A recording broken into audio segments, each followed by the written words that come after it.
ನಮಸ್ಕಾರ ಸ್ನೇಹಿತರೆ, power play ಕನ್ನಡದ ಮತ್ತೊಂದು ಸೂಪರ್ ಸಂಚಿಕೆಗೆ ಆತ್ಮೀಯ ಸ್ವಾಗತ. ಭಾರತೀಯ ಕ್ರಿಕೆಟ್ನಲ್ಲಿ ಈಗ ಬಹುದೊಡ್ಡ ಸಂಚಲನ ನಡೆದಿದೆ. ಕೇವಲ 3 ತಿಂಗಳ ಹಿಂದೆ ಟೀಂ ಇಂಡಿಯಾವನ್ನ ಚಾಂಪಿಯನ್ ಮಾಡಿದ್ದ, ನಮಗೆ 2026ರ ಟಿ20 ವಿಶ್ವಕಪ್ ಗೆದ್ದುಕೊಟ್ಟಿದ್ದ ನಾಯಕ ಸೂರ್ಯಕುಮಾರ್ ಯಾದವ್ ಅವರನ್ನ ಬಿಸಿಸಿಐ ಇದೀಗ ಏಕಾಏಕಿ ಟೀಂ ಇಂಡಿಯಾದಿಂದಲೇ ಕಿತ್ತು ಬಿಸಾಕಿದೆ. ಕೇವಲ ನಾಯಕತ್ವ ಮಾತ್ರ ಅಲ್ಲ, ತಂಡದಿಂದಲೇ ಸೂರ್ಯ ಅವರನ್ನ ಡ್ರಾಪ್ ಮಾಡಲಾಗಿದೆ. ಸೂರ್ಯ ಬದಲಾಗಿ ಟೀಂ ಇಂಡಿಯಾದ ಹೊಸ ಟಿ20 ಕ್ಯಾಪ್ಟನ್ ಆಗಿ ಪಂಜಾಬ್ ಕಿಂಗ್ಸ್ ನಾಯಕ ಶ್ರೇಯಸ್ ಅಯ್ಯರ್ ಎಂಟ್ರಿ ಕೊಟ್ಟಿದ್ದಾರೆ.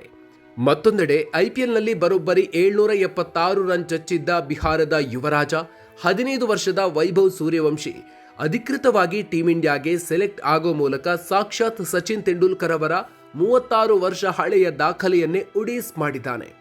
ಹಾಗಾದ್ರೆ ವಿಶ್ವಕಪ್ ಗೆದ್ದ ಕ್ಯಾಪ್ಟನ್ ಸೂರ್ಯಕುಮಾರ್ ಯಾದವ್ಗೆ ಬಿಸಿಸಿಐ ದಿಢೀರ್ ಕೊಟ್ಟಿದ್ಯಾಕೆ? ಶ್ರೇಯಸ್ ಅಯ್ಯರ್ಗೆ ಕ್ಯಾಪ್ಟನ್ ಪಟ್ಟ ಕಟ್ಟೋದಿಕ್ಕೆ ಅಸಲಿ ಕಾರಣ ಏನು? ಐರ್ಲೆಂಡ್, ಇಂಗ್ಲೆಂಡ್ ಹಾಗೂ ಏಷ್ಯನ್ ಗೇಮ್ಸ್ಗೆ ಪ್ರಕಟವಾಗಿರುವ ಆ ಹೊಸ ಟೀಂ ಇಂಡಿಯಾ ಹೇಗಿದೆ? ಬನ್ನಿ ಇವತ್ತಿನ ವಿಡಿಯೋದಲ್ಲಿ ಡೀಟೇಲ್ ಆಗಿ ನೋಡೋಣ. ವಿಡಿಯೋ ಶುರು ಮಾಡೋದಕ್ಕೂ ಮೊದಲು ನೀವಿನ್ನೂ ನಮ್ಮ ಪವರ್ ಪ್ಲೇ ಕನ್ನಡ ಯೂಟ್ಯೂಬ್ ಚಾನಲ್ಗೆ ಸಬ್ಸ್ಕ್ರೈಬ್ ಆಗಿಲ್ಲ ಅಂದ್ರೆ ಈಗಲೇ ಸಬ್ಸ್ಕ್ರೈಬ್ ಆಗಿ, ಹಾಗೆ ಪಕ್ಕದಲ್ಲೇ ಇರೋ ಬೆಲ್ ಐಕಾನ್ ಪ್ರೆಸ್ ಮಾಡಿ.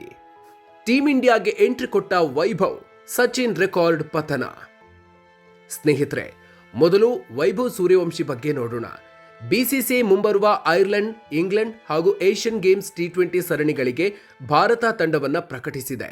ಈ ತಂಡದಲ್ಲಿ 15 ವರ್ಷದ ವೈಭವ್ ಸೂರ್ಯವಂಶಿ ಎಂಟ್ರಿ ಕೊಟ್ಟಿದ್ದಾನೆ. ಇದರೊಂದಿಗೆ ಭಾರತೀಯ ಕ್ರಿಕೆಟ್ ಇತಿಹಾಸದಲ್ಲಿ ರಾಷ್ಟ್ರೀಯ ತಂಡಕ್ಕೆ ಆಯ್ಕೆಯಾದ ಅತಿ ಕಿರಿಯ ಆಟಗಾರ ಅನ್ನೋ ಇತಿಹಾಸವನ್ನ ವೈಭವ್ ಸೃಷ್ಟಿಸಿದ್ದಾನೆ. 15 ವರ್ಷ 71 ದಿನಗಳಿಗೆ ಟೀಂ ಇಂಡಿಯಾಗೆ ಆಯ್ಕೆಯಾಗಿರುವ ಈತ ಈ ಹಿಂದೆ 16ನೇ ವಯಸ್ಸಿಗೆ ಟೀಂ ಇಂಡಿಯಾಗೆ ಎಂಟ್ರಿ ಕೊಟ್ಟಿದ್ದ ಲೆಜೆಂಡ್ ಸಚಿನ್ ತೆಂಡೂಲ್ಕರ್ ಅವರ 36 ವರ್ಷಗಳ ಹಳೆಯ ದಾಖಲೆಯನ್ನ ಬ್ರೇಕ್ ಮಾಡಿದ್ದಾನೆ. ಚೀಫ್ ಸೆಲೆಕ್ಟರ್ ಅಜಿತ್ ಅಗರ್ಕರ್ ಈ ಬಗ್ಗೆ ಮಾತನಾಡಿದ್ದು, ವೈಭವ್ನ ಬ್ಯಾಟಿಂಗ್ ಬಗ್ಗೆ ನಾನು ಹೇಳೋದೇನಿಲ್ಲ. 15 ವರ್ಷದ ಹುಡುಗ ಸಿಕ್ಕಾಪಟ್ಟೆ ಪ್ರೆಷರ್ ಇರುವ ಐಪಿಎಲ್ ನಂತ ಟೂರ್ನಿಯಲ್ಲಿ ಆಡೋದು, ಸಿಕ್ಸರ್ಗಳ ಸುರಿಮಳೆಗೈಯೋದು ಸಣ್ಣ ವಿಚಾರ ಅಲ್ಲ. ಆತನಲ್ಲಿ ನಮಗೆ ಭವಿಷ್ಯ ಕಾಣ್ತಿದೆ ಅಂತ ಕೊಂಡಾಡಿದ್ದಾರೆ. ಸೂರ್ಯಕುಮಾರ್ ಯಾದವ್ಗೆ ಕೊಟ್ಟಿದ್ಯಾಕೆ ಬಿಸಿಸಿಐ? ಸ್ನೇಹಿತರೆ, ಈ ಬಾರಿ ಸೆಲೆಕ್ಷನ್ನ ಅತಿದೊಡ್ಡ ಶಾಕ್ ಅಂದ್ರೆ ಅದು ವಿಶ್ವಕಪ್ ವಿಜೇತ ಕ್ಯಾಪ್ಟನ್ ಸೂರ್ಯಕುಮಾರ್ ಯಾದವ್ ಅವರನ್ನ ಕೆಳಗಿಳಿಸಿದ್ದು. ಕೇವಲ ಕ್ಯಾಪ್ಟನ್ಸಿ ಮಾತ್ರ ಅಲ್ಲ, ಆಟಗಾರನಾಗಿಯೂ ಸೂರ್ಯಗೆ ತಂಡದಲ್ಲಿ ಜಾಗ ಇಲ್ಲ. ಯಾಕೆ ಹೀಗಾಯ್ತು ಅಂದ್ರೆ ಸೂರ್ಯ ಅವರ ಬ್ಯಾಟಿಂಗ್ ಫಾರ್ಮ್. ಹೌದು, 2024ರ ಜುಲೈನಲ್ಲಿ ಕ್ಯಾಪ್ಟನ್ ಆದಾಗಿನಿಂದ ಸೂರ್ಯ ಅವರ ಬ್ಯಾಟಿಂಗ್ ಸರಾಸರಿ ಕೇವಲ 25.88ಕ್ಕೆ ಕುಸಿದಿದೆ.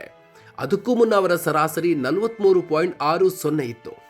2025ರ ಜನವರಿಯಿಂದ 2026ರ ಮಾರ್ಚ್ ವರೆಗೆ ಅವರು 35 ಪಂದ್ಯಗಳಲ್ಲಿ ಗಳಿಸಿದ್ದು ಕೇವಲ 702 ರನ್.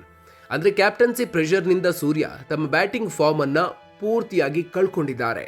ಈ ಬಗ್ಗೆ ಅಜಿತ್ ಅಗರ್ಕರ್ ಹೇಳೋದೇನು ಅಂದ್ರೆ, ವಿಶ್ವಕಪ್ ಗೆದ್ದುಕೊಟ್ಟ ಕ್ಯಾಪ್ಟನ್ ಅನ್ನ ಕೆಳಗಿಳಿಸೋದು ಕಷ್ಟದ ನಿರ್ಧಾರ.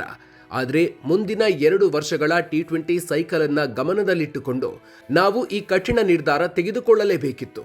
ಸೂರ್ಯ ಜೊತೆ ನಾನು ಈ ಬಗ್ಗೆ ಮಾತಾಡಿದ್ದೀನಿ ಅಂತ ಹೇಳಿದ್ದಾರೆ. ಅಂದ್ರೆ ಸೂರ್ಯ ಅವರ ಟಿ20 ಕರಿಯರ್ ಬಹುತೇಕ ಮುಗಿದಂತೆ ಕಾಣಿಸ್ತಿದೆ. ಶ್ರೇಯಸ್ ಅಯ್ಯರ್ಗೆ ಒಲಿದಿದ್ದ ಹೇಗೆ ಕ್ಯಾಪ್ಟನ್ಸಿ ಪಟ್ಟ? ಸೂರ್ಯ ಜಾಗಕ್ಕೆ ಈಗ ಟೀಂ ಇಂಡಿಯಾ ಟಿ20 ಕ್ಯಾಪ್ಟನ್ ಆಗಿ ಶ್ರೇಯಸ್ ಅಯ್ಯರ್ ನೇಮಕ ಆಗಿದ್ದಾರೆ. 2023ರ ಡಿಸೆಂಬರ್ನಿಂದ ಟಿ20 ತಂಡದಿಂದ ಹೊರಗಿದ್ದ ಶ್ರೇಯಸ್ಗೆ ಈಗ ನೇರವಾಗಿ ಕ್ಯಾಪ್ಟನ್ ಪಟ್ಟ ಕಟ್ಟಲಾಗಿದೆ. ಇದಕ್ಕೆ ಮುಖ್ಯ ಕಾರಣ ಐಪಿಎಲ್. 2024ರಲ್ಲಿ ಕೆಕೆಆರ್ ತಂಡಕ್ಕೆ ಕಪ್ ಗೆಲ್ಲಿಸಿಕೊಟ್ಟ ಶ್ರೇಯಸ್ ಅಯ್ಯರ್ 2025ರಲ್ಲಿ ಪಂಜಾಬ್ ಕಿಂಗ್ಸ್ ತಂಡವನ್ನ ಫೈನಲ್ಗೆ ಕೊಂಡೊಯ್ದಿದ್ರು. ಈ ಬಾರಿಯೂ ಆರಂಭಿಕ ಪಂದ್ಯಗಳಲ್ಲಿ ಪಂಜಾಬ್ ಭರ್ಜರಿಯಾಗಿ ಆಟ ಆಡಿತ್ತು. ಆದರೆ ನಂತರ ಸತತವಾಗಿ ಸೋಲು ಕಂಡಿದ್ರಿಂದ ಪ್ಲೇ ಆಫ್ನಿಂದ ಹೊರಬಿದ್ದಿತ್ತು. ಆದರೆ ಇದರ ನಡುವೆಯೂ ಶ್ರೇಯಸ್ ಅಯ್ಯರ್ಗೆ ಕ್ಯಾಪ್ಟನ್ಸಿ ನೀಡಲಾಗಿದೆ. ಶ್ರೇಯಸ್ ಐಪಿಎಲ್ನಲ್ಲಿ ಉತ್ತಮ ಕ್ಯಾಪ್ಟನ್ಸಿ ಮಾಡಿದ್ದಾರೆ. ಪ್ರೆಷರ್ ಹ್ಯಾಂಡಲ್ ಮಾಡೋದು ಅವರಿಗೆ ಗೊತ್ತಿದೆ. ಹೀಗಾಗಿ ಅವರೇ ನಮಗೆ ಬೆಸ್ಟ್ ಕ್ಯಾಂಡಿಡೇಟ್ ಅಂತ ಅಜಿತ್ ಅಗರ್ಕರ್ ಸ್ಪಷ್ಟಪಡಿಸಿದ್ದಾರೆ.